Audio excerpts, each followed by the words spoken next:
welcome to Off the Shelf Reviews. I'm Jess. And I'm Gary, and today we're going to review and discuss The Dunwich Horror, which came out in 1970, based on the story by H.P. Lovecraft, produced by Roger Corman, and directed by Daniel Haller. What's the synopsis, Gary?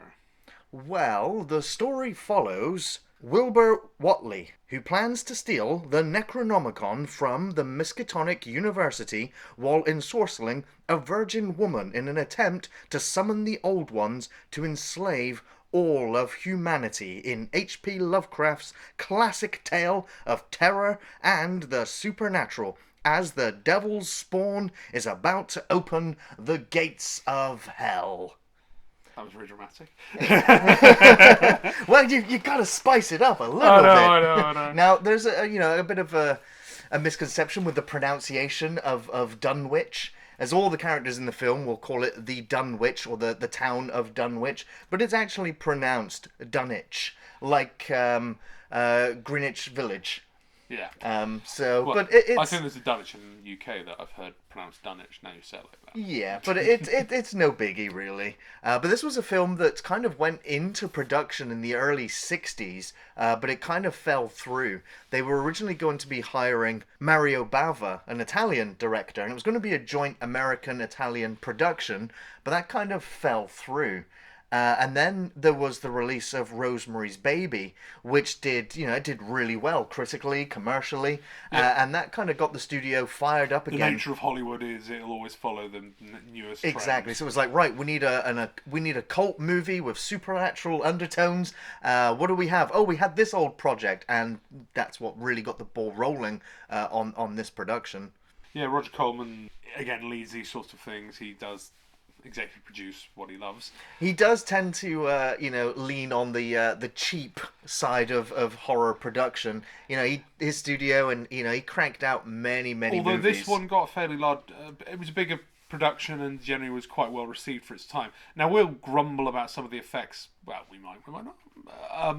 But I think it's safe to say they're dated. Remember, this is a half-century old film. It's 51 years old at the time of this recording, so it is looking dated now. It is not... I mean, where we chuckle about rotoscoping other films, in this it's... For pros and cons, it's psychedelic at times, and you're not quite sure what's going on, and they're intentionally being a little subversive. It isn't meant to be gothic horror, it's more meant to be something a little bit blurring the lines between just kind of a psychedelia, like when people die, there's kind of some flash photography, and it's just like, if you're epileptic, you might not want to watch this. Sure. Photosensitivity might be an issue because there is a lot of really random, like light flashing going on throughout the film, and it's wonderful, but it's like, okay, and then suddenly everything goes into like neon pastels, and you're like, okay, this is definitely a 1960s, 70s LSD trip for some of the sequences, for sure. Definitely.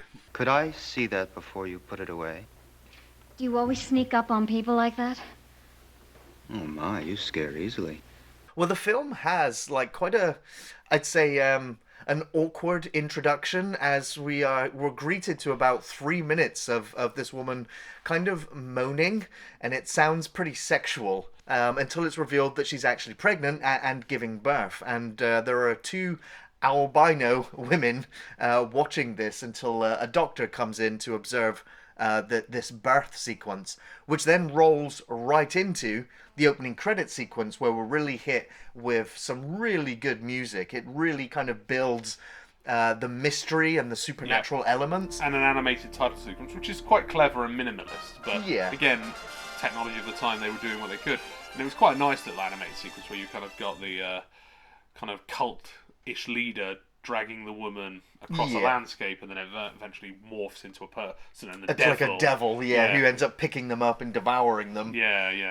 It's got some cool little kind of visuals, and again, it's really got a good production value for its time. And I mean, sure, there's some rough around the edges bits, and the acting feels a little wooden in some of the supporting cast. Yeah, I will say it's only really the three leads that stand out, and we are greeted almost right away to Professor Armitage, or Dr. Armitage, played fantastically by Ed Begley.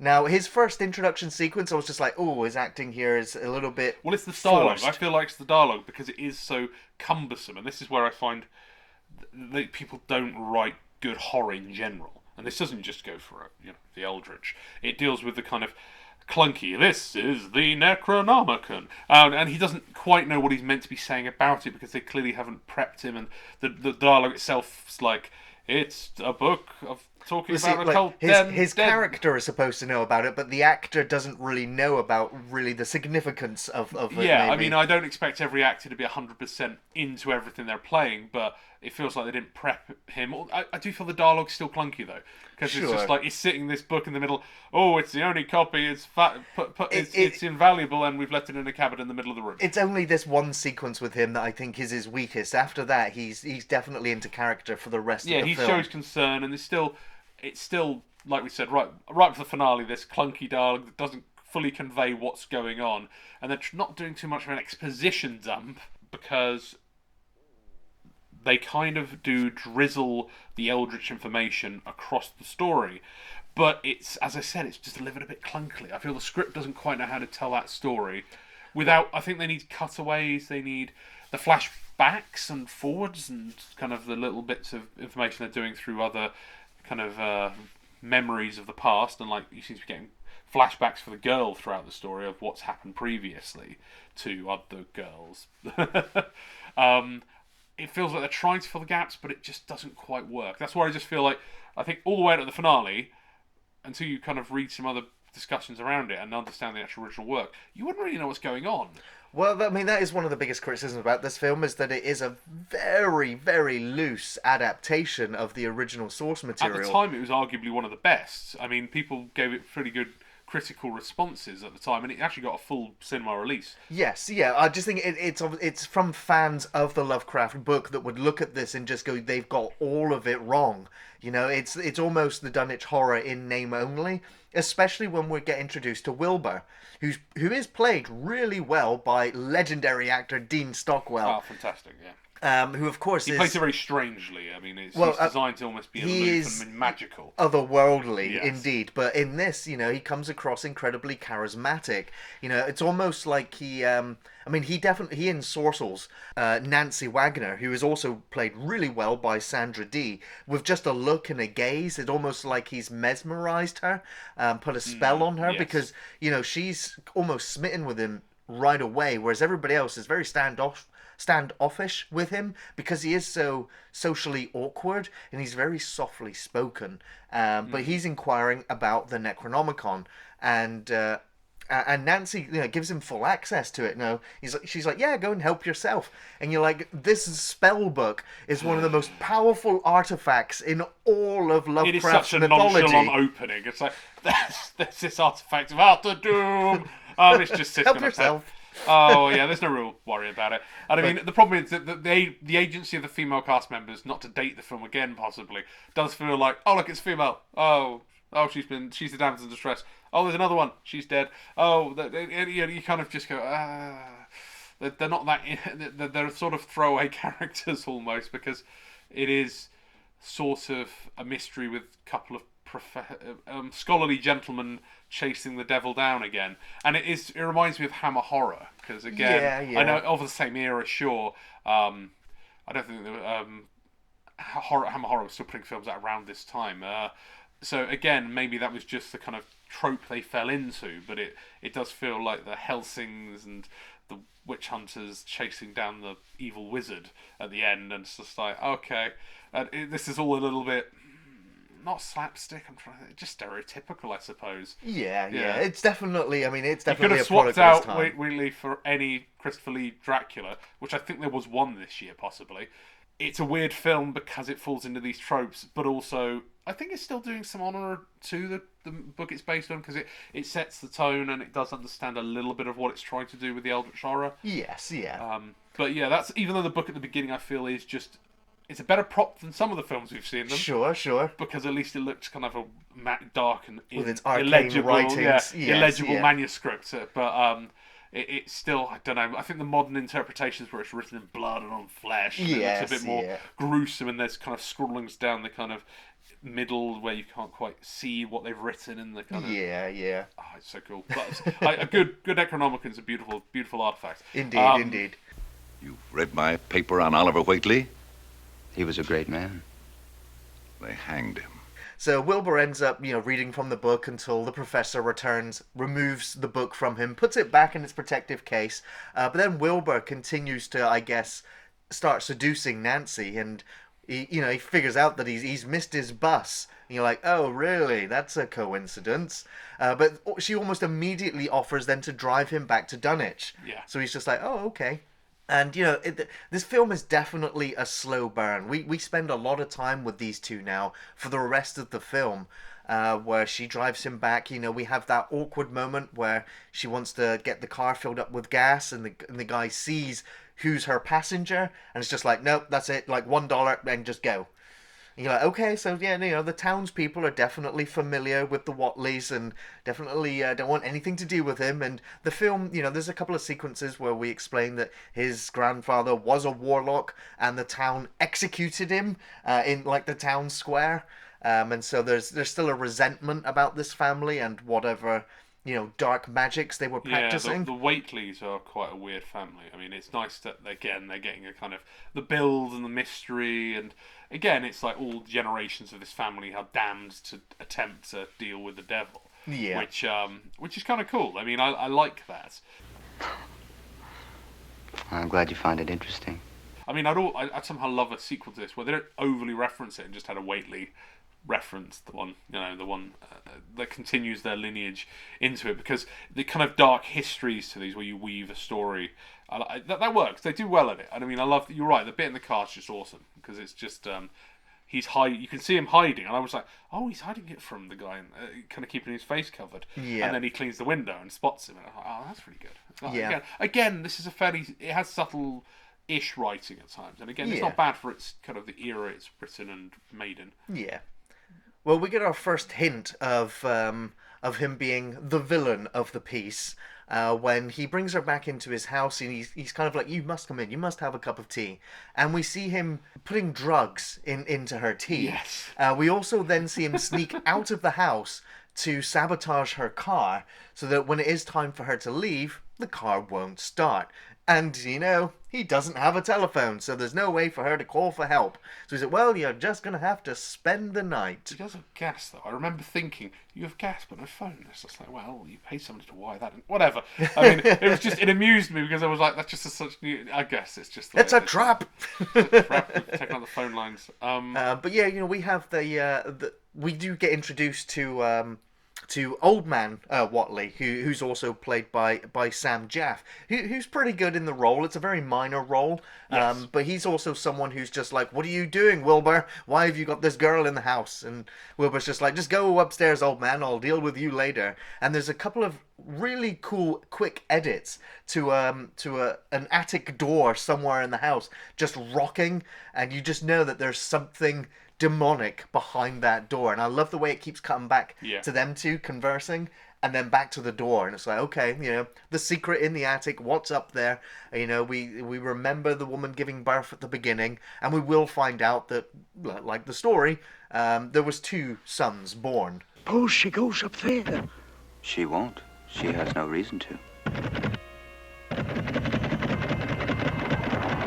So then we cut to, the next morning, and we literally just follow Wilbur and Nancy walking around this beautiful, idyllic-looking coastline. It's really tranquil, it's really peaceful, and he starts talking to her about sex, and she's just like, oh yeah, sex is great, sex is wonderful. And it's just like, he's trying to probe to find out whether she is a virgin. Mm-hmm. Of course, you need the virgin for the sacrifice on the altar. And he does. He takes her to the altar, and he starts talking about the mysteries and the occult and ancient ones, and she seems completely unfazed now. She's completely smitten with him. She is completely under his spell. Yes. And so when the professor and her friend turn up at the house to bring her back, she's just like, no, I'm going to stay here with Wilbur now. I'm staying for the whole weekend. And we do have those again, like partially psychedelic dream sequences. Yes. Where we see it's like a tribe, like an occult tribe, very animalistic, orgy-esque. Very pagan. It's all yeah, it's very strange, and it's just like this very sexual dream. And again, it's a little creepy, and I think that's where they're going for with Wilbur. But it's all a little bit sinister, which is, I think, pretty well done. Yes, yeah, it is. And it's just one of the ways that the film's kind of building the tension and building the story and the atmosphere. But then Armitage starts investigating. That's right. This is where Armitage is just like, okay, and it's there's actually something good wrong. because this is where I liked the film, because there was a mystery to it. Yes. And Armitage starts to be a professor sort of character. Absolutely. I mean, he's always several steps behind what's actually going on. But he ends up going and tracking down like what Wilbur's been up to. He's worried about the Necronomicon. He gets to the archives. And in those archives, obviously, he's digging through. And it's like, this used to be the bank. And it's just like, okay, that's cool. I mean, that's a bit of a weird reference. But he pulls up this giant book and says who the doctor was that delivered her. When he gets the doctor then tells the story, essentially, that he wasn't there for the entire birth. He showed up late. Because you get a flashback to old man Whately kind of running into the general store as a younger man, because there's a lot of aging makeup played in this. So the doctor in the present... It's all in sepia, though, as well. So. Yeah, the doctor is in aging makeup, because he plays a younger man in the flashback, and he's got, like, white powder in his moustache. It looks a little silly. Yeah. But in the doctor in his younger days, old man Whately runs in, and it's like, you gotta help me, and all the locals are immediately jeering him, and, having a go, because... they're angry yokels, and it is a little bit annoying at some point where they're like, let's have a lynch-in. They're all just always an angry mob, almost any time you see the locals in Dunwich. So he drags the doctor out, and the doctor arrives, and it's like, don't know what happened to her. She was really torn up. So the doctor's like, kind of gives half a story, because he's not quite sure what happened, and that's where the two albino women come into it again. Which, again, adds mystery, and that's never really followed up, because they're mentioned twice, and it's just like... Well, it's something they're just plucking it from the source material from the book. Yeah. So. Again, that's why I guess you got to kind of accept that it is honouring it. But again, it leaves loose threads, which again you start to pick at. But it's a pretty disturbing sequence going into the insane asylum and seeing Lavinia in her padded cell just babbling incoherently and her aging screaming. makeup's pretty good, because again, it is a younger woman, you can just about tell, and they comment like, oh, she's aged far beyond what a 45-year-old woman should have aged by. But it's just a very disturbing sequence, and Dr. She starts Armitage... muttering about her sons and rocking in the corner, and the doctor she's been like this since the birth. Armitage's like, well, let me talk to her. Maybe I can coax some information out of her. And so he does go in there, and well, listen, mixed results. Yeah.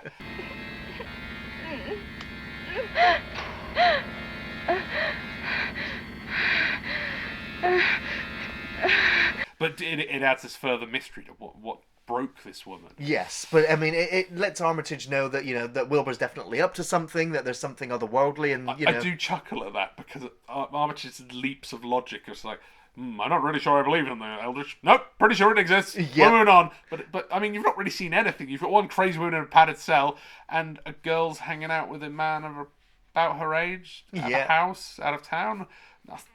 But it's the fact that the Necronomicon gets stolen from the Miskatonic University, and this is it's a fun sequence where Wilbur goes in there, and he manages to get the Necronomicon, but he makes a noise, and the security guard is alerted to him, and we have this like 5-minute extended punch up where they're punching each other, they're throwing each other across tables and desks, and chairs are flying everywhere, and the whole sequence is edited okay, it's shot fairly well. But there's no music in this sequence. It's a weird sequence. And so it does feel like... It does feel weird, especially as it keeps going. And you're like, oh, Wilbur has actually been defeated. The security guard has got the advantage. And we watch Wilbur grab this spear. And the security guard just throws himself onto the spear and dies instantly. I know. It's just like... It's very silly, but it is. It really is. It's again of its time. I think you got to remember these. Look at any film from this era. Almost all were thwack sort of comedic, almost melee combat. I mean, there's a few exceptions, but again, as you get to the later 70s, the films do get more progressively realistic. Yeah, and there's a few realist takes on actual fighting, but this isn't one of them. No.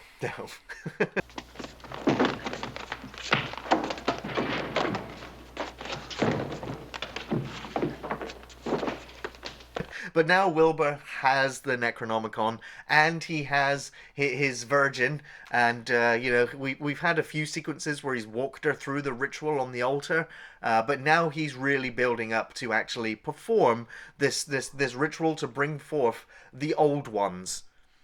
Well, there's an awkward love sequence around this time, I think. Yeah, exactly. He has her on the altar, and he's groping her, and Sandra Dee has reportedly refused to appear nude in the film, which the film kind of called for. And so it's hard to tell whether a body double was used. You could probably believe so, because we have shots of just her face, and we never see the full body shot. I say nudity, it's really just side nudity. You see an odd calf and thigh. Yeah, and a groping of the breast at one point, but it's like you can't really tell that it's her.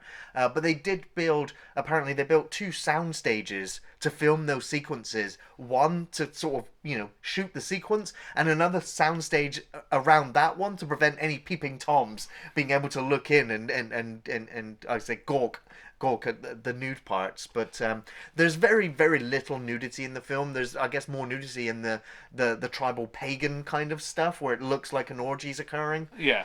But it's very quickly edited, so you can't really see what's going on there anyway. It's not being too graphic about any of it. No. It's very tasteful for its choices. Again, this is the jumping back and forth. I do feel like almost the Wilbur Whately side of it is less interesting, a little bit so. It does, yeah. Because you start to drag a little bit. And this is the problem with this film. I think pacing's a tiny bit off. I think I'm interested by the Armitage story because he's actually gathering information that you're not learning from anywhere else. He's become the hero of the movie, per se, despite not having that much screen time until like the midpoint when the investigation starts. But for me, I was kind of really rooting for Wilbur.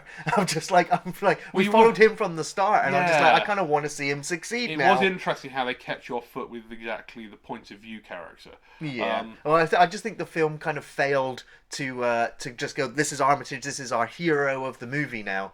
The film kind of felt unbalanced that way. You can play a little bit of ambiguity with who the actual hero of the story is, and you weren't sure, like the bit where the mob are getting rowdy. It's like, well, kill him. It's like, no, don't kill him. He may be the only man who can stop this. And then you get to the end, and none of that's relevant. Because I'm just trying to hold the baying mob at bay, because he's an honourable man. I should also point out, Talia Shire is also the nurse at the hospital sequence. Completely forgot she was in the movie, and when she showed up, I was like, and then she gets killed in the car. That's right, yeah. Because that's just about now. All hell starts to kind of break loose as the monster in the attic breaks free after her friend has gone looking for her. And this is, again, as I said, throwaway female characters start to pile up. Because her friend, who was quite intrinsic, and I thought she'd be there with Armitage in the finale, no, she gets killed by releasing...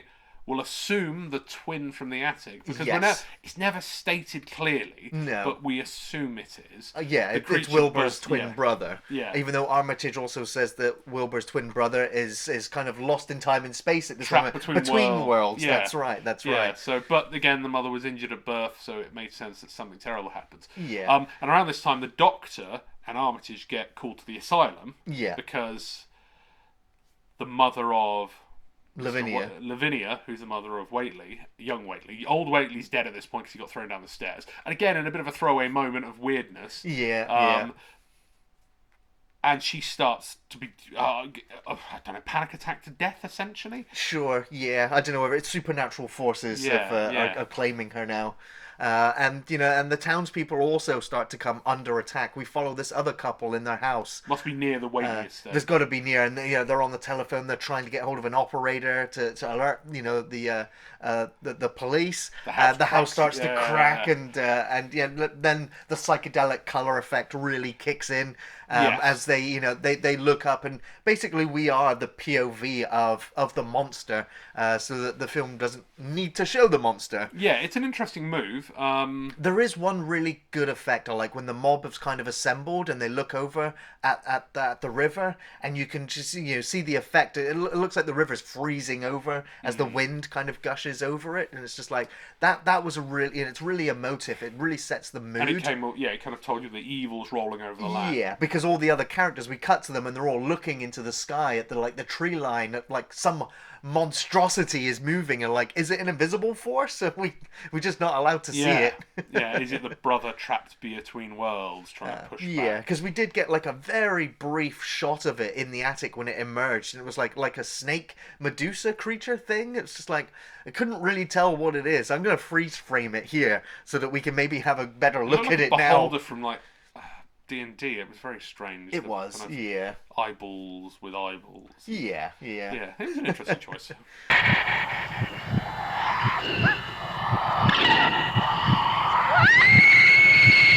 And so then, like, the final, like, 10 minutes of the film is Wilbur performing the ritual. You know, we watch him do the whole, you know, crazy hands to the side of his head with the rings that he has on. You know, he goes to each corner, you know, and he's moving this powder around using a chalice. He's got the book between her legs. You know, you're like, was there a sexual act performed here? Not really sure at this point. No, I think there was one earlier, you get the feeling, right. but not at this point. It's obviously a bit creepy, like he's using her as a podium. Right, yes. But yeah, and at the same time you're jumping back and forth to the professor who's arranging to, you know, him and the doctor have now, as the sequence of the asylum unfolds and you have her breathing align with the birds, you then kind of have her pass away and then they rush down to kind of find out, they're rushing to where they think the incident's happened, but then they see what we've seen already, which is the death of the couple in the house, and the police are there, and it's just like, he then leads the mob up to the hill, while you then cut back to Wilbur, who's now channeling the dark forces. The rest of the mob are just kind of just stuck there. They don't really know what to do. No. But the rest of the mob start getting picked off, and you're not really sure. Right. So it ends with, as always in these sorts of, as I said, the cliche of these horror films of this era, the professor and the doctor have arrived to save the day. Although the doctor's sort of the witness more, and it reminds me of Holmes and Watson, because again it's always the doctor with the professor investigator. Essentially. Yes, yeah. But it seems like they have a bit of a spell off, you know, where the professor starts reciting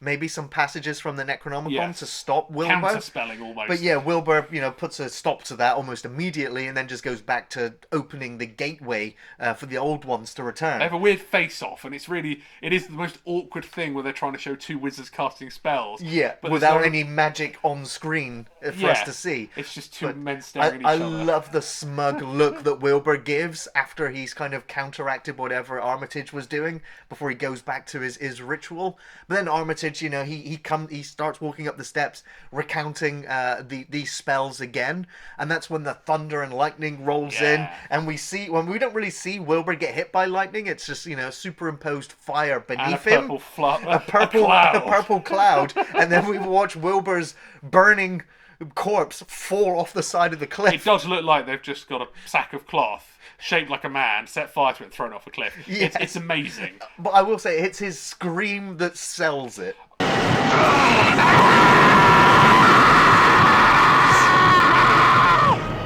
It's like the Wilhelm one, isn't it? Or something like that. I don't know. It's much better than the Wilhelm scream. Either way, it's comedic for that purpose. Yeah, though. I don't know. That really, it was the sound effect that sold it, because the visuals really didn't do it too much. And then you get the kind of cloud form into the image you saw earlier, sort of. Yes, yeah. As the old one appears, and it looks like it was about to break into our reality, but then the cloud. His brother, you're not quite sure what's going on. The cloud dissolves, and Nancy sits up from the altar like, what's going on?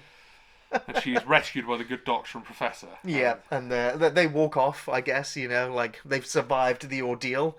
But then we get another, like, I'm going to say it's a terrible effect, where we have the superimposed image of the fetus that's already pretty well formed within her, which kind of glows up to take the whole screen, and you're just like, oh, so... As they're kind of saying there's no more Wheatleys, the line is ended, she's carrying a Wheatley. Yeah. So you end up with a kind of dun-dun-dun. A dun-dun-dun ending, yeah. Yeah, which it's fine, like, you know, you can't fully stop the evil, you know. No, and again, it's fine. I mean, it's fine. That's the review in a nutshell, really. It's fine. I mean, it's a 51-year-old film. It dates a little bit all over the place. Yeah. I mean... Well, what were your favourite sequences, Jess? You can say none if that's the way. None of them are terrible. I mean, nothing's terrible in this film. I liked The Asylum, I think. I think that dealt with the best sort of eldritch horror they could. I liked the opening title sequence. Yes, it was very good. I thought the animation for that was really good. And I don't know, I like Armitage investigating things. I mean, it sounds broad stroke. The horror itself, there's no elements that were like the rattling door. I mean, it's a lot more subtle filmmaking. Yes. And that's maybe...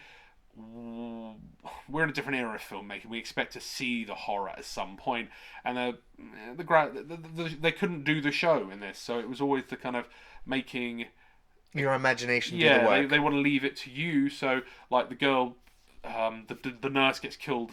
Explain that fully, but she gets killed at some point because she does. She's driving along and the flashing lights attack her and she dies. And again, they kill her with the flashing lights. They sort of kill the couple with the flashing lights. They killed one of the mob. He's lost in the forest. No, they kill them all, I think. Yeah. Because you get the flashing lights and people falling over. Right. And it's just from a crane shot and I'm like, I don't know what's going on. None of this makes a great deal of sense, but I suppose the evil lights are killing everyone but the doctor and the professor who have just walked through this wood. Yeah. I don't even see the sheriff get to where they get to. No. So I think it kills the mob and the sheriff, and it just leaves the doctor standing at the bottom of the stairs watching a stare-off between the professor and Whately, who then start to murmur things that aren't that clear. Yeah, but again, it's like that end sequence was fun, but I think it wasn't the best sequence in the film. I think some of the best sequences were when you have Armitage kind of doing investigations, acting. Yeah. The acting was good. I mean, I think it was one of his last roles because he was an older gent. He was the right age for the role. Yes. Well, I felt they were aging up people up and down constantly for the rest of the cast. Yeah, true. There were quite a few memorable sequences from the film. I really enjoyed the interaction between Wilbur and Nancy. I liked both the altar sequences. It was great to see the cult stuff being done, and it wasn't too hammy. No. It felt like it was it felt precision. It felt like he knew what he was doing. The words he was saying didn't make all the most. It didn't No, sound but perfect, but you're liked right. As an attempt, the whole Yes. thing had a good aesthetic. Him also explaining about Yog Shoggoth, the old ones. It really felt like that was lifted right out of H.P. Lovecraft's stories, and almost word for word. So I really enjoyed those sequences. I also, I couldn't help but laugh at the punch up in Miskatonic University. I thought, it wasn't the intention of the sequence, but it was quite funny. It was almost, especially with there being no music. Like there was no. It didn't feel like an action scene. It just felt really quite stilted. If you'd but taken fun. music from like the Batman TV show at the time, Put it over that sequence. and had a kapow and a whammy, it would have worked perfectly. Yeah. But I also have to say, I really loved Ed Begley's performance as Professor Armitage. He really made the film for me. He's probably the best actor I've ever seen. For this, he felt made for this role. I know he passed away unfortunately like 5 months after the film was made, but no released. He did see it released. Sorry. Yeah. He died in the same year as this was released, 1970. That's very sad. But again, he was a great actor and he had a great career. But this was a good role. I mean, it's nice to be able to say. I think sometimes we talk about these sorts of films and they're made on such shoestring budgets with such B-list, D-list actor casts sometimes that aren't bad necessarily, but they're not necessarily good either. And as we said, the core of this cast was solid. I mean, the doctor, the professor, the girl, and obviously our central lead played by Stockwell were all top notch. Yeah. Well, Jess, do you recommend the Dunwich Horror? It's an awkward one. I mean, if you're really into the eldritch horror, yeah. I mean, the thing you face with these sorts of films is the age, though. 51 years is older than all of us. When you've got a film that's made long before any of us were born, I mean, it does create the kind of disconnect socially. As I said, I feel like I don't buy into an awful lot of gender politics, but there is a kind of definite underwriting for the female cast members in this, and I hoped her friend would have more agency, for instance. I just didn't get that from this, and I just felt that half the cast were, as horror films often do, but it did feel wastefully just thrown away, and thrown into the meat grinder of horror. I would recommend this to anyone who loves eldritch horror, but I would curtail it to anyone who wants to watch a film from the 70s. There are better films to watch. Go watch Aeroplane. I mean, I know it's a comedy and totally different genre. And Jaws came out in 76. So, I mean, if you can wait a few years, go watch Jaws. I mean, the point is, It's not memorable, I'd say, and I will forget this. Yeah. And there's better things to watch. That sounds cruel, but and it comes with a lot of the films we've talked about with the in this genre. With Lovecraft adaptations. Unless you're really a Lovecraft fan, it's forgettable for the most part. You're better to watch better horror films or just better films. There's so many films to watch in the world, and you've only got so much time, guys. For sure. The Elder Gods will be here soon. So yeah, I say watch it if you're an Eldritch fan, but otherwise, there's so many better films in the world. Yeah, I can somewhat recommend this adaptation of the Dunwich Horror, especially for its haunting atmosphere, the slow build-up of tension and dread with an eerie, supernatural and otherworldly premise. There are some really effective and creepy moments, highlighted with decent cinematography by Richard C. Glauner, and the suitably spooky music score by Les Baxter. The performances by the three leads were very good, with Ed Begley as the standout actor really giving the scenes with him some gravity and believability. He was a great Dr. Armitage. Dean Stockwell is awkwardly charismatic, with hints of real menace, while Sandra Dee was incredibly sweet and wonderful to watch. The big criticisms I have revolve around, it being the loose adaptation that it is. So much was changed that it's nearly unrecognizable from its source material. There are several scenes that disengage me as a viewer. I lose interest with some of the slow pace, and when things really get going, the film ends in unspectacular fashion. It's a bit of a dud. The monsters and the tentacles and the special effects are so minimal and lackluster. It's very disappointing, and the psychedelic imagery was interesting. It was an interesting production choice, but it fails to really evoke anything terrifying. It's worth a watch for H.P. Lovecraft enthusiasts. Otherwise, give this one a miss. Thanks for watching Off the Shelf Reviews. Bye-bye now.